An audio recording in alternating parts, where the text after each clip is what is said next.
Hi, David. Where are you calling lads. from? Australia? Sydney. Sydney, yeah. I Sydney, thought I heard an accent there. Thanks for calling in, mate. Tell me what you want to discuss today, David. Yeah, interesting game. I guess, I mean, obviously, as an Australian, I've been following Ange for quite a few years. There's a bit of a delay here. Sorry about that, That's guys. all right. Um, the I got a bit frustrated with Ange when he was the national team coach, actually, because he played the same way all the time, which I found a bit frustrating. But at the end of the day, he's won everywhere he goes eventually, you know. And he talked about it a little bit himself. You don't get to his level unless you've got some idea what you're doing. So, I kind of, it's hard with the fans because I Oh, get the he's just cut frustration of out. not winning, and it's been a really poor season. Yeah, so yeah, look, I get frustrated with him as well. He does. I guess the things. Look, it's been a really bad season, and you know, I, I've seen similar things, but he does win. He's won everywhere he's gone. You guys were just talking about the only time we won the Asian League, but when everywhere he's gone, he's had to deal with um, evenness of salaries. So the A League in Australia, that's salary capped. Japan, he came in, he took a middle team at the time, and the second season he won there. I think it was the second season. So he's really good at competing. If you give him, you give bunch of different managers the same team, he's going to do better with that team overall. It might take him a couple of years, but that's what he's done many times. He's won everything. And there's a lot of managers in England who are good managers, but they haven't necessarily won stuff. And Ange's philosophy goes back to when he was a player. He was under, was it Puskas? I think it was, a Hungarian, and it was very much, he was told, he was a defender, and he was told by Puskas, look, no one's come to see you. Give the ball to the people who can play the ball. That's what people have come to see. And that's influenced his entire approach the whole time. So his fundamental philosophy is people come to get away from their lives. There is an entertainment factor to the whole thing, but he also wants to win. And his philosophy is, we're going to win by scoring more goals than you. People come to see the magic. They don't come to see dreary, boring football. And we're going to try and do it by winning that way as well. He doesn't believe in defensive in terms of parking the bus, because if you're 1-0 up, how many times have we seen 1-0 up and then it becomes 1-1-all? He'd rather go 1-0 up, let's go for 2-0 up rather than park the bus. And as soon as you're defending, you're never going to score another goal. So the only way it can end is either the 1-0 or 1-all. Yeah, and today, looking at so how do you feel about him at the moment? Do you feel like Spurs have to go in a different direction with him, or do you think he could be given more time? How do you feel about his current position?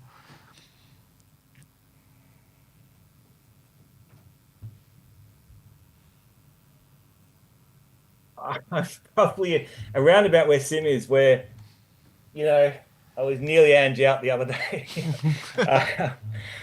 It's tough. It's been it's so hard when you're not seeing cohesion. You're not seeing all the things you want to see from him. It's just there's so much history of him succeeding ultimately, and the same thing happened with the Australian League. When he was playing the same way, he went to a back three at one stage, and every time we played anybody, they just jumped on top of us because they knew that we were going to try and play out from the back. And you'd think, it's just 1 out of 5, just kick the ball long so that they can't predict exactly what you're going to do. But then we won the Asian Cup. So, he's been a manager for 30 years. I haven't been. I kind of got to go, well, you know more about than I do, and you seem to win. But yeah, it's frustrating. David, do you think that Ange, though, does struggle when he ends up coming up against top quality coaches, people? Because you said there, when he's on a level playing field, he tends to do well and win things. But when he starts to come against people with bigger salaries, better coaches who've got more years in the game. Do you think he struggles against those sort of managers, or do you think it's a case of he needs to learn and then we need to stick with him? I think it's a new experience for him to some degree. I mean, he's been against very good managers before, but he's probably the best manager that's come out of Australia, which is why it's got to this point. You don't get to manage in Japan unless you're doing very well in Australia. Like Japan is not looking for overseas managers. You don't get to manage Celtic from Australia unless you've done something somewhere else and people are seeing something. You don't get to Tottenham unless you've done something somewhere. So he's certainly a top manager. And this whole idea that Ange doesn't know what he's doing, I think is complete rubbish. You may not agree with the way he's doing stuff, or you may not agree with the way he approaches things or whatever. You can disagree with him, but he knows what he's doing. He's making a decision, and he's going to try and win that way.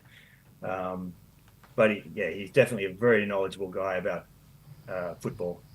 He probably hasn't struck this level of, like he hasn't struck a Pep before. Although he has played Pep before. He's played all these guys before. Even with in Japan, he played against Pep with a local team, and even Pep was impressed with him at the time. Pep says good things about everybody. I like Pep; he's funny.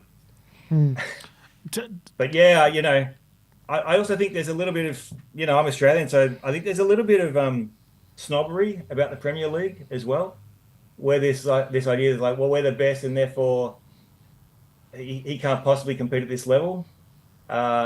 Maybe you're right. I don't know. But there's definitely an element of that comes in sometimes. But he's certainly proving he can't at the moment. I'm hoping he can prove the opposite.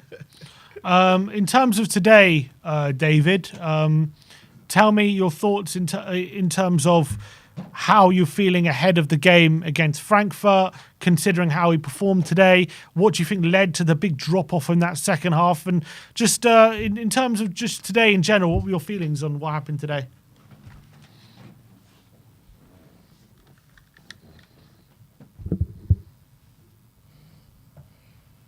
I thought we played pretty well in the first half. And actually, even in the last game, I was a bit surprised how negative people were when we played against Chelsea. I mean, we lost. We haven't beaten Chelsea in 30 years. So, it's not that much of a surprise we lost to Chelsea at home. I thought we actually played all right on the whole. And when we had all those injuries, the passing was just appalling for weeks and weeks and weeks on end. We were just losing the ball everywhere all the time. Against Chelsea, we were passing all right. The passes were making it to their players. And today, again, the passing was fairly good in the first half. I thought the second half was exactly what the fans have been asking for, which is Ange parking the bus a bit. He can't win. He parks the bus and everyone complains he's parked the bus. I thought they were saving energy. I thought it was very deliberate. They came back on the second half. There was no energy. So I'm not concerned about it.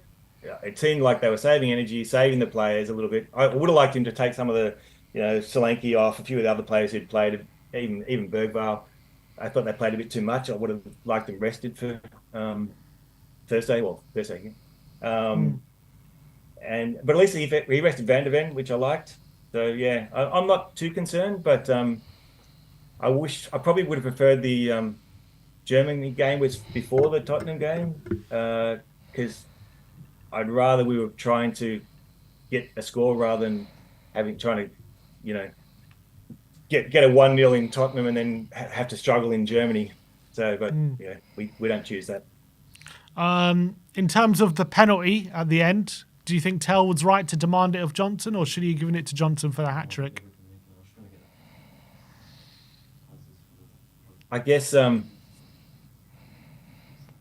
I like that Tell demanded it to some degree, because it means he's trying to do something. We haven't seen him doing too much yet, so there's no point in being there unless we can get something out of him. So I'd rather, it's always hard when you've got two players competing, but I'm okay with it. I'm glad Tell scored it. Put it that way. We all are. Yeah, for sure. And it was a good confident penalty.